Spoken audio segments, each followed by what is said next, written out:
Aqui já tá. Boa tarde a todos. Muito bom poder estar aqui, né, gente? De novo, essa tarde maravilhosa. Aproveitar, né, esse tempo tão bonito que é o outono, que a gente estava comentando, que os dias ficam clarinhos, né? Um entardecer muito lindo.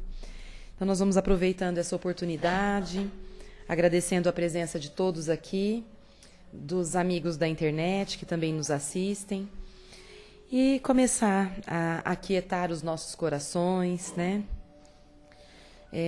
Começar a fazer aquela introspecção para que tudo que seja dito aqui seja absorvido por nós da melhor maneira possível e que nós possamos colocar em prática tudo aquilo que sempre buscamos nessa casa de amor, que todos os ensinamentos do Mestre Jesus fiquem enraizados em nós e que principalmente, né, eles nos fortaleçam e nos façam mudar a cada dia, que as nossas atitudes sejam melhores, que nós possamos ponderar sempre e trilhar pelo caminho da evolução da melhor maneira possível.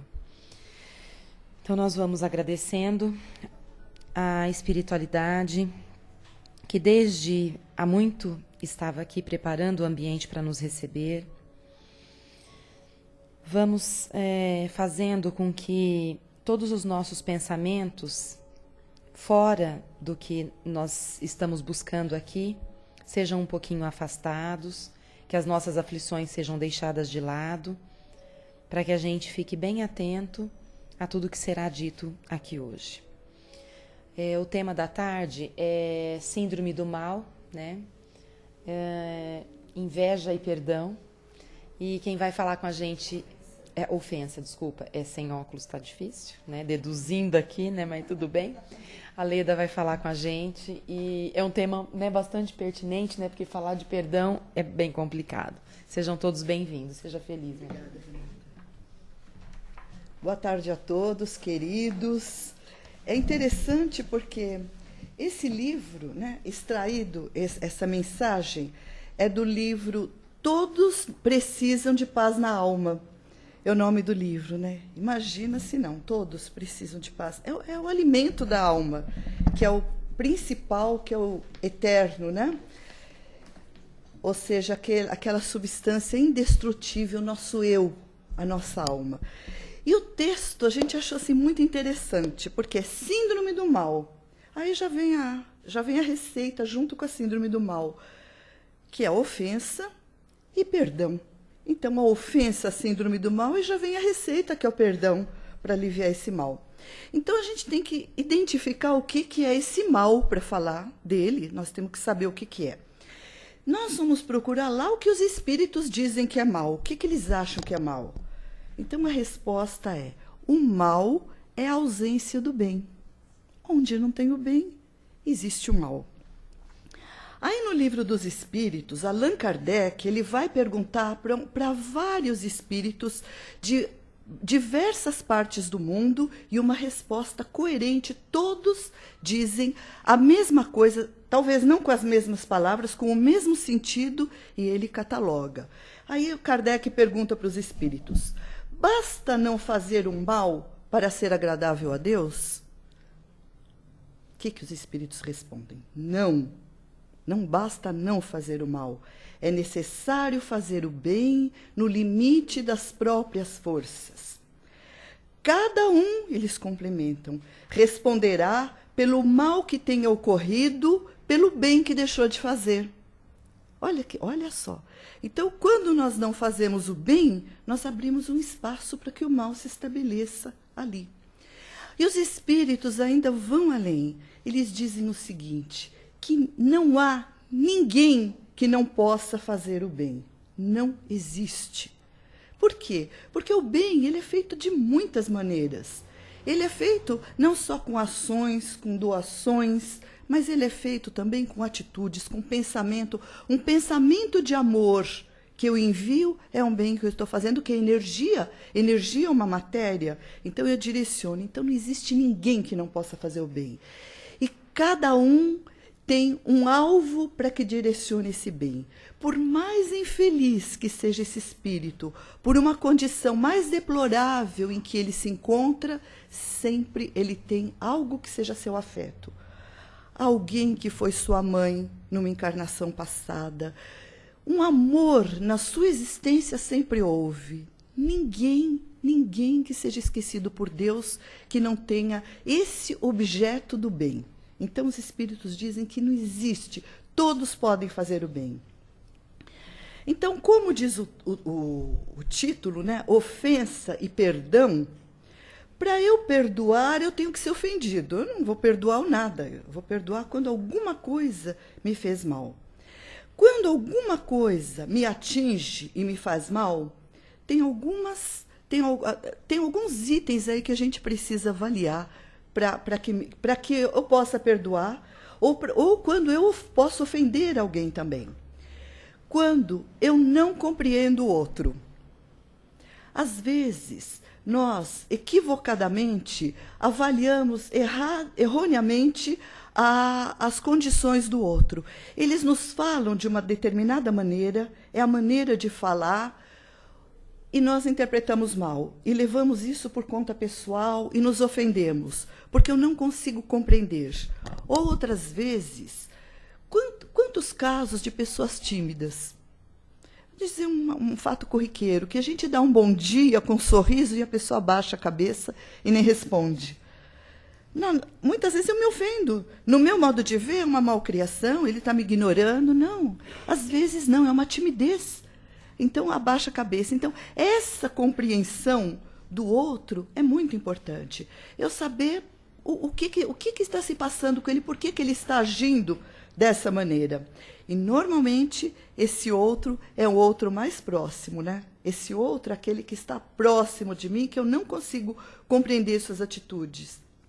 Ou então, a minha expectativa para essa pessoa, que quantas vezes eu me ofendo, é muito alta.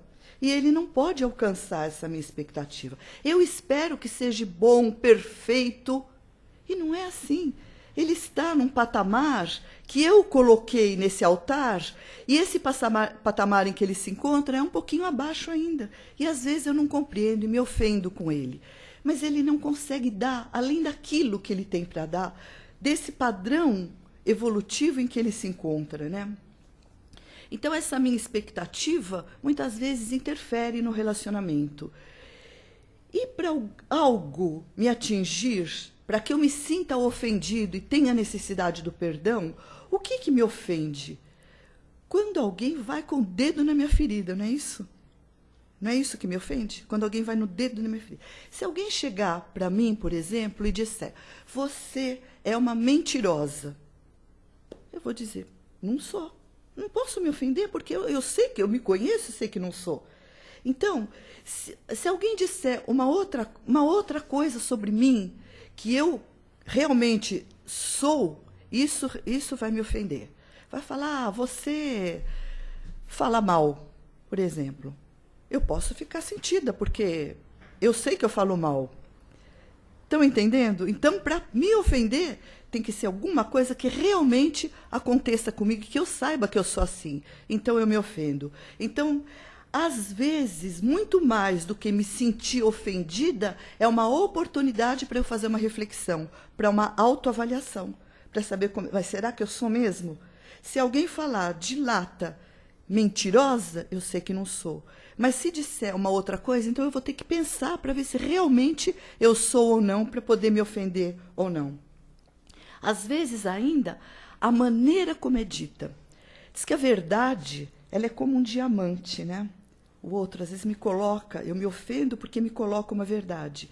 Mas esse diamante, se eu pegar esse diamante e atirar no rosto de alguém, ele vai ferir e sangrar. Mas se eu pegar esse diamante, embrulhar num papel de presente e oferecer para alguém, é diferente. Então, assim é a verdade. Da maneira como ela é oferecida, quando ela nos é oferecida com caridade, com palavras doces e mostrando para nós a realidade e o quanto que nós temos para aprender ali, é muito diferente. Então, esses melindres pequenos que começam pequenos, que eu me ofendo, que fala da ofensa. Eu me melindro, mas o melindre, se eu não cortar, se eu não lidar com ele, não procurar reagir a esse melindre, ele vai crescendo. Ele não fica melindre a existência toda, porque ele passa do melindre para uma mágoa, dessa mágoa ele passa para uma raiva, dessa raiva passa para um ódio. Então, às vezes, uma coisa que lá atrás começou pequenininha, esse sentimento, e que eu poderia ter cortado na raiz, cortado, não se fala, não tem um dito popular que diz cortar o mal pela raiz, que eu poderia ter cortado pela raiz, então eu permiti que crescesse. E quanto mais eu permito esse crescimento, mais difícil eu lidar, exterminar com ele, né? Então, esse estado de fragilidade do espírito, esse estado de mágoa, de não perdão, é um estado que ele não se esgota com a matéria. Ele não permanece somente na nossa vida física. O espírito magoado, o espírito sentido, né? O espírito com ódio, ele leva todos esses sentimentos para a espiritualidade. E ele continua sentindo as mesmas coisas. Então, quando a gente vê esses processos profundos, esses processos severos de obsessão, de espíritos raivosos querendo vingança, o que é isso? Às vezes, a maioria que a gente sabe, tem notícia, é aquela mágoa que começou, é aquela questiúncula, como diz o Dr. Bezerra de Menezes, ele usa esse termo, questiúncula, quer dizer, uma questão pequena que foi crescendo, crescendo e tomou toda essa proporção, que às vezes chega até na espiritualidade e esse espírito nos persegue e ficam ao nosso lado na próxima existência. Então, Jesus nos recomenda no seu Evangelho, reconcilia-te com teu irmão. Ah, mas dessa vez não dá? Está sem fazer. Em algum momento eu vou ter que me reconciliar. Jesus diz no seu Evangelho, se tens uma oferenda para entregar a Deus no altar, deixa essa oferenda de lado se tu tens alguma coisa contra o teu irmão. Vai primeiro e acerta com ele, reconcilia-te com ele. Por quê? Porque Jesus já estava sabendo que esse mal, essa mágoa, ela passa de uma vida para outra. Em algum momento ela vai ter que se extinguir. Então, nós não adianta. Às vezes a gente ouve essa expressão, ai, Deus que me perdoe, Deus me perdoa. Será que Deus perdoa? Lembra quando nós começamos a falar do perdão? Para perdoar eu tenho que ser ofendido, senão eu não tenho que perdoar. Será que Deus se ofende conosco? Ou se Deus é um Pai de amor e de misericórdia infinita? Então Deus não perdoa, nós temos que perdoar. Nos perdoar e perdoar o outro que está do nosso lado. E a doutrina espírita mostra, os espíritos falam para Allan Kardec que não existe falta irreparável. Não, tudo pode ser consertado na lei de Deus. Porque é lei de amor, de misericórdia. Então, como a gente diz não perdoo? Como nós podemos dizer uma coisa dessa?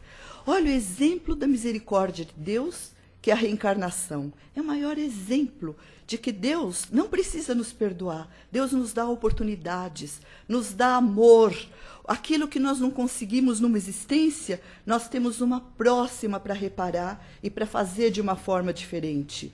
Os papéis se invertem, voltamos de formas diferentes, não mais naquele status quo desta encarnação. Eu como mãe, fulano como filho, marido, esposa. Nós invertemos os papéis numa próxima encarnação. Se eu não me entendo como companheiro e companheira, eu venho como pai e mãe. Mas o que importa sempre é que o amor vença, que passe essas mazelas, essas mágoas, né? Por isso que tem o esquecimento do passado. Por isso que nesse momento da reencarnação, Deus designa para cada um de nós um espírito protetor, mais evoluído que nós conhecemos com o nome de anjo da guarda. Então, esse anjo da guarda, ele nos adula, nos guarda, nos ama, mas de vez em quando nos traz assim, né? Como fala, Deus pôs essas duas saliências aqui justamente para pegar e puxar, né? Então, de vez em quando, eles nos puxam. E normalmente, esses puxões de orelha são aquelas inspirações que nós temos durante o dia, né? E durante o sono físico, através dos nossos sonhos, que nós encontramos com esse anjo guardião, e ele nos lembra dos nossos compromissos, né? Então, esses compromissos, nesse lar, Jesus define o lar como um templo. A doutrina espírita pode definir o lar como um laboratório de experimentação. Olha só, que não deixa de ser o templo de Jesus. É um laboratório de experimentação. Nós temos tudo. Às vezes a gente pensa, eu vou lá no centro, se fala tanto de amor, de caridade. Eu vou esperar para fazer... Eu vou trabalhar num asilo, eu vou trabalhar numa creche. Mas e o meu lar? Nós temos tudo o que nós precisamos, toda a nossa ferramenta, tudo o que precisamos, começamos dentro de casa. O que eu vou doar fora desse meu templo, que Jesus fala, se eu não tenho para dar aqui dentro? Então eu preciso começar ali naquele relacionamento difícil muitas vezes. Por que ele é difícil? Porque no nosso dia a dia, né, na nossa vivência espiritual, nessa encarnação, vai acordando aquela nossa memória adormecida do passado. Então, aquelas mágoas que eu precisaria ter perdoado e não perdoei ainda, às vezes ela volta à tona. Como que ela volta à tona? Ela volta à tona, às vezes eu olho e sinto naquele outro uma cobrança velada. Às vezes eu olho, parece que vai acontecer alguma coisa. O que é isso, se não uma reminiscência do passado? Agora, hoje, o perdão, ele é tão importante que ele sai das religiões. De todos os templos, todas elas falam de perdão. E ele sai da religião e ele passa para a ciência. Então, ele sai de uma casa espírita, ele sai de uma igreja, ele sai de um templo budista e passa para o consultório do médico. O que o médico diz? Porque hoje é a ciência falando da mágoa. Hoje a ciência fala que a mágoa causa doença. Ela afeta, esse sentimento que afeta o nosso organismo, ele nos joga toxinas orgânicas. Então, a mágoa faz com que o coração bata de uma maneira diferente, a pressão suba, o estômago fique ruim, enfim, as coisas vão acontecendo. Eu somatizo as doenças psicossomáticas. Os médicos, quando os exames não acusam nada, está tudo bem, então a gente tem que buscar na alma. Se não é físico, é alguma coisa que acontece. Então, esse ácido que ainda permanece na nossa alma não vai ser através de um comprimido que eu vou reprimir. De forma alguma. É através das minhas ações, da mudança da minha postura mental. Para quê? Para que isso possa ser diluído, para que possa reverter, tirar essa mazela, essa coisa ruim e estabelecer o amor, sentimento bom, de amor, de caridade. Porque para quem funciona o perdão? Para quem que é melhor? A paz, o título do livro, todos precisam de paz na alma. Às vezes, aquele que eu estou ofendida, ele nem está mais aí, ele já está num outro processo, nem lembra. E eu ainda continuo me intoxicando. Então, para quem que é melhor o perdão? Hoje a ciência fala, é para nós, é para cada um ter essa paz, para ter a saúde. Hoje se fala da saúde integral. A saúde não é ter o coração batendo tantas vezes, a pressão a tanta, não. A saúde ela é um todo, Ela é física, ela é mental e ela é espiritual também, a saúde. Esse todo que me faz caminhar para frente. Já São Francisco de Assis, todos eles falam, né, no perdão, que na oração de São Francisco de Assis, ele diz que onde houver ofensa, que eu leve o perdão. São Francisco. Né? Por quê? Porque a ofensa, não adianta ela permanecer, não adianta deixar ela crescer. Então, aquele bichinho que eu podia ter esmagado com o pé, ela vira um monstro, que eu vou precisar de uma arma química, atômica, para exterminar. Né? E Jesus nos diz, cada vez, lá no seu evangelho, que fizeres a um desses pequeninos, é a mim que está fazendo. Então, quando nós fazemos, quando nós esquecemos, quando nós perdoamos, mas aquele que está do lado não é pequeno, ele é grande. Às vezes é o meu chefe, às vezes ele nem se mostra como um pequeno, às vezes tem um sorriso no lábio, mas quem será? Lá no Evangelho, segundo o Espiritismo, uma das passagens, a gente vai ver sob o título Infortúnios Ocultos. Às vezes, eu estou na condição de chefe, outras vezes eu tenho um sorriso nos lábios, outras vezes eu apareço linda, exuberante nas redes sociais, mas a minha alma está negra, está preta, então eu tenho aquelas toxinas no coração. Então, eu sou um necessitado, embora a aparência externa não esteja me mostrando como um pequeno diante da lei de Deus, mas eu estou necessitando. Porque o ofensor, os espíritos dizem, é um espírito que traz em si desarmonia e dificuldades. Não é mau, ele é desarmônico, ele é um necessitado. Então ele precisa do nosso auxílio, precisa da nossa compreensão.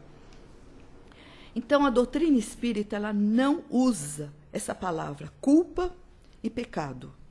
Não existe. Então, o outro não é culpado, o outro não pecou. A doutrina espírita substitui isso por responsabilidade. Jesus, no seu evangelho, a boca fala do que o coração está cheio, do que você tem no coração. Então, aquele que fala é o doente, é o necessitado, é aquele que precisa do perdão. Então, quantas vezes nos ofendemos? A gente fala, ofensas, às vezes não são nem atitudes, são palavras mal faladas de uma forma errada, com uma entonação, às vezes grosseira. Outras vezes, um olhar ofende. Quantas vezes um olhar de desprezo é pior que uma palavra? Às vezes um olhar, ele dói mais que uma bofetada. Né? Os olhares ofendem. As atitudes nem se diz, então. Né? As atitudes é o produto final. Mas tem uma coisa também que ofende, que às vezes não seja perceptível aos nossos olhos carnais, mas é o pensamento. Às vezes eu dou um sorriso, perdoo pela boca e não pelo coração, dou um sorriso, mas o meu pensamento está mandando aquelas vibrações deletérias, aquelas vibrações de raiva. Então não adianta. Então o pensamento também ofende a Deus, né? E diante da lei de Deus, quem que é o vencedor? É aquele que não perdoou? Fala, não, ele me fez, eu não perdoei, se torna um vencedor diante da lei de Deus? Nem de Deus, nem dos homens. Porque além de não estar em paz com a sua consciência, ainda como a ciência diz hoje, adoece. Adoece. Então, o vencedor é aquele que supera as suas mazelas, aquele que consegue dar o passo à frente. Porque cada vez que eu aprendo uma lição, essa não precisa mais. Então, essa lição já foi aprendida. E os espíritos dizem também, nessas síndromes, do auto-perdão. Jesus não diz, cada um dá o que tem? Se eu não me perdoo, eu não posso perdoar o outro. Então, é importantíssimo esse nosso auto-perdão. A doutrina espírita nos ajuda muito nesse sentido. Por quê? Ela diz que nós trazemos aquelas reminiscências do passado, aquela memória adormecida que é desperta nessa encarnação.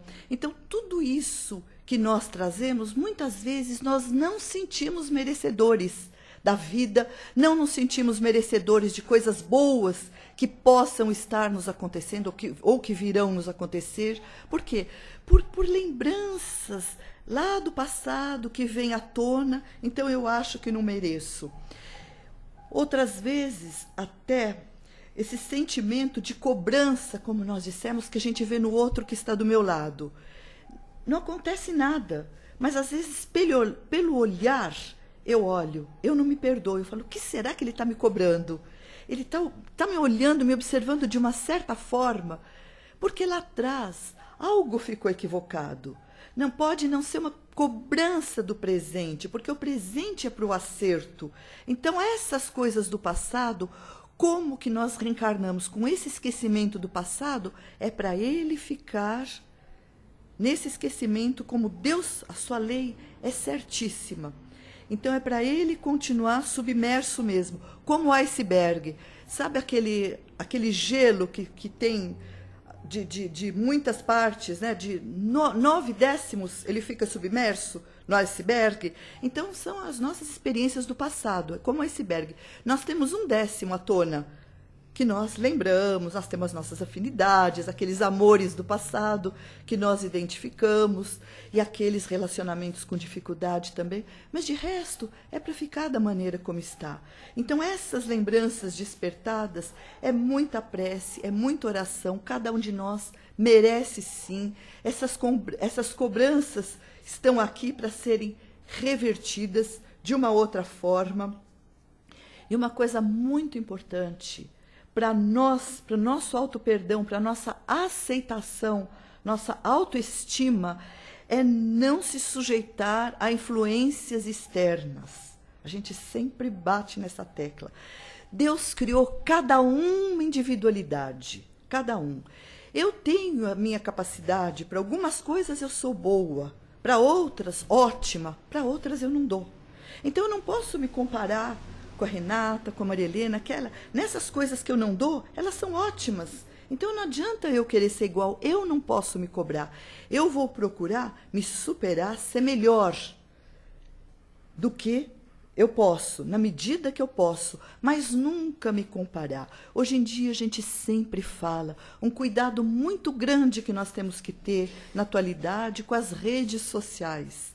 Toda vez a gente bate nessa tecla, as redes sociais. A gente olha todo mundo feliz, todo mundo rindo, comendo bem, passeando nos 4 cantos do mundo. E às vezes eu quero estar no lugar, eu quero me pôr no lugar do outro. E isso, essa não aceitação do meu lugar, de onde eu estou, o que Deus reserva para mim aqui e agora, é que faz com que muitas vezes eu perca o meu equilíbrio, eu perca a minha direção e não me aceite. Então, me aceitar como Deus me colocou. Aonde? Neste lar, com estas pessoas à minha volta, com esses desafios que no estudo antes da reencarnação foi meticulosamente avaliado pelos espíritos missionários, mentores, nossos anjos guardiões, daquilo que eu sou possível. Então Deus não coloca para nenhum de nós a cruz maior do que pode carregar.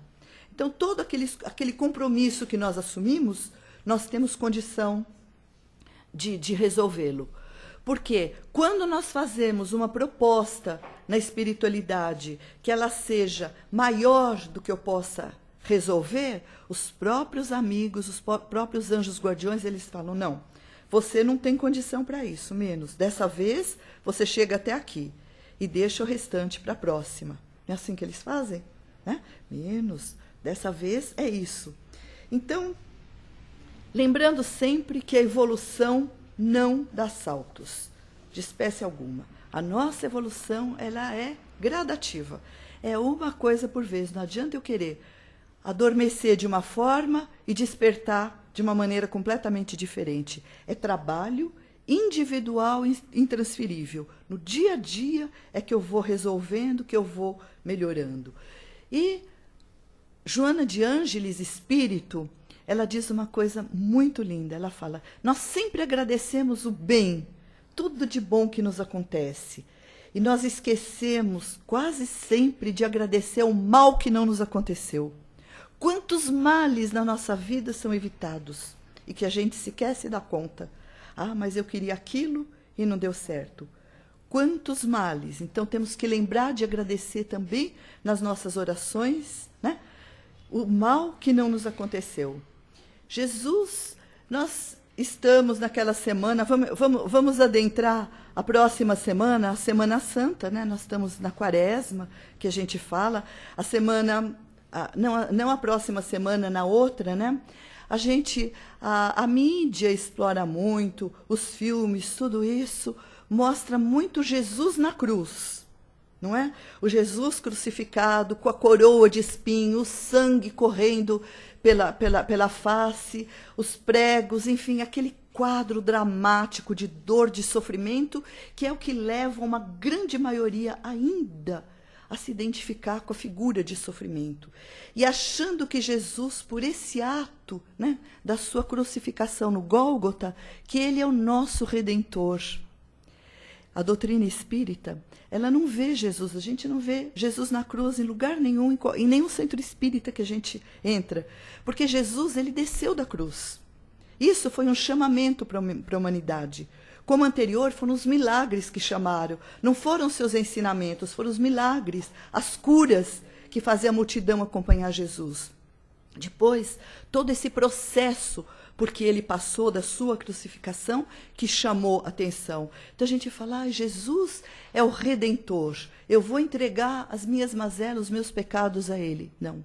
A doutrina espírita não vê Jesus como Redentor, ela vê Jesus como educador.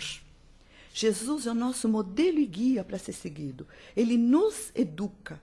Ele já desceu da cruz há milênios. Ele já desceu da cruz, ele está ao nosso lado. Estamos estudando o seu evangelho. Então Jesus nos diz, ele veio não para remendar corpos, mas para salvar as almas. Não é o corpo que interessa, são as almas. E a doutrina espírita, através de todo esse esclarecimento, de todas as suas lições que ela nos coloca, ela nos enxuga, sim, as lágrimas. Mas muito mais do que enxugar as lágrimas, a doutrina nos educa. Lembra de Allan Kardec? Jesus, amai-vos. Allan Kardec, com a doutrina espírita, amai-vos e instruí-vos. Então, a doutrina espírita seca as nossas lágrimas, sim, mas ela nos educa para que não vertamos outras lágrimas depois. Porque não adianta secar uma que se em seguida virão outras. Então, é preciso da educação espiritual, da nossa mudança de comportamento. Porque a vida, ela nos devolve em frutos todas aquelas sementes que nós deixamos pelo caminho. Em algum momento, ela vai frutificar e nós colheremos esses frutos. Então, sempre lembrando, a doutrina nos mostra, quem não precisa de ajuda, quem não precisa ser perdoado, quem não precisa da nossa ajuda, que faz bem não para aquele que nós vamos oferecer, mas principalmente para nós, não virá até nós. Se está ao nosso lado, é porque é ali que precisa estar, e porque é de nós que precisa, e porque nós, como nós vimos no início, temos sempre algo para dar. Por isso que está do nosso lado. Então, nós encerramos lembrando a todos, né, nesse momento tão especial de estudo do Evangelho de Jesus, que nós devemos sempre transformar essas lições profundas do Evangelho de Jesus em diretriz segura, para que os nossos passos sigam sempre esse caminho luminoso deixado por Jesus. Que Jesus nos proteja e a nossa Mãe Maria Santíssima nos abençoe. Não? Bom, gente, agora chegou o momento, né, para vocês participarem, fazerem uma pergunta para a Leda, uma colocação, né, qualquer coisa que vocês quiserem se manifestar aí, fiquem à vontade, tá? A Cris.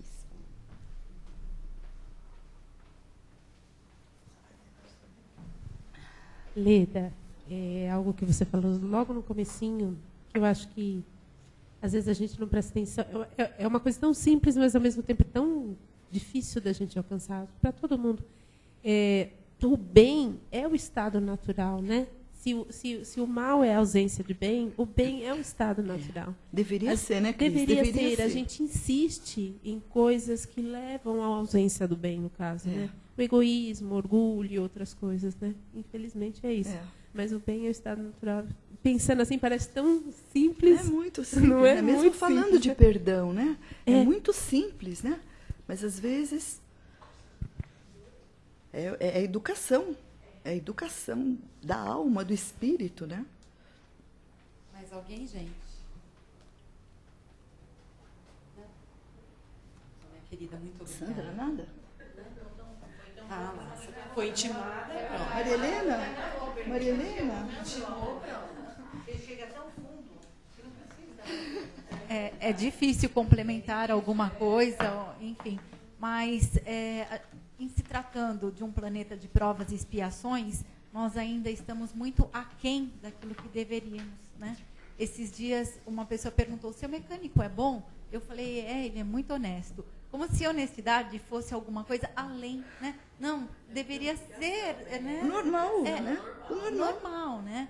Então, assim, nós ainda estamos a caminho, mas temos muito ainda de coisas boas, né? Porque se a gente olhar para o passado, guerras de conquistas, cruzadas, tantas guerras, a Primeira Guerra, a Segunda Guerra, temos ainda no planeta muitos conflitos, mas nós já estamos vendo bons movimentos de pessoas que não admitem mais as coisas ruins. Nós vamos ver lá os nossos pequenos, né, que doutrinam até os adultos, né, dizendo assim, a geração isso não nova pode. chegando do Evangelho. Então, vamos lançar um olhar positivo que nós estamos progredindo, estamos a caminho, né?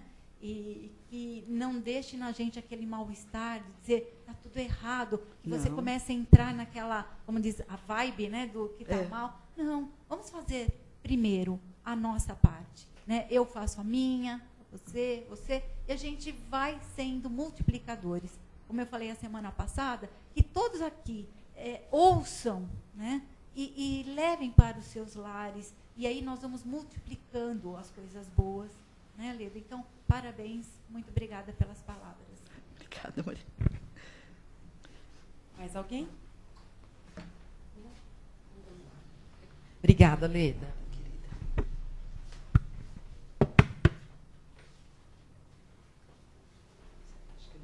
Liguei. Tá baixinho, né?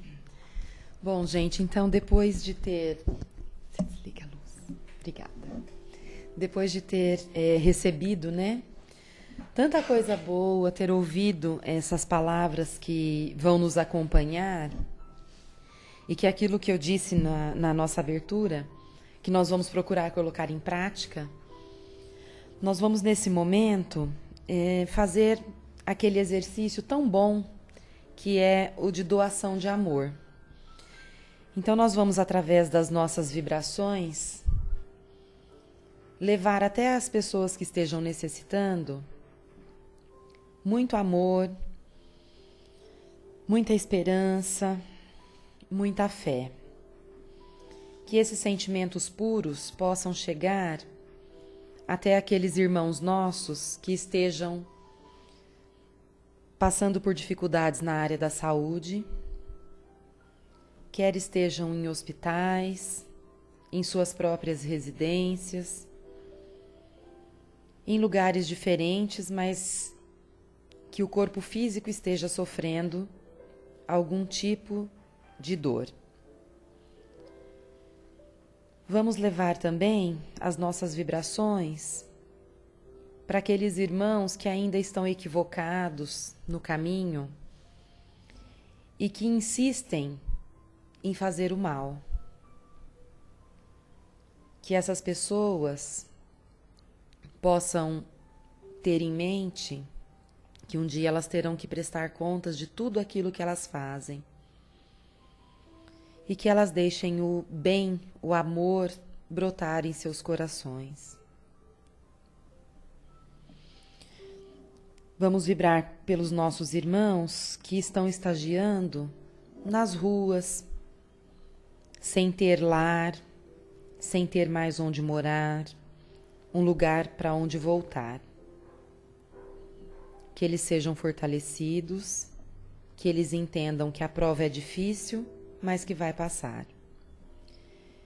E que todo o amor do próximo possa chegar até eles em forma de bênçãos de amor. E assim nós vamos agradecendo a oportunidade de viver, de ter esta oportunidade bendita de estar evoluindo e que nós possamos nos tornar pessoas melhores a cada dia.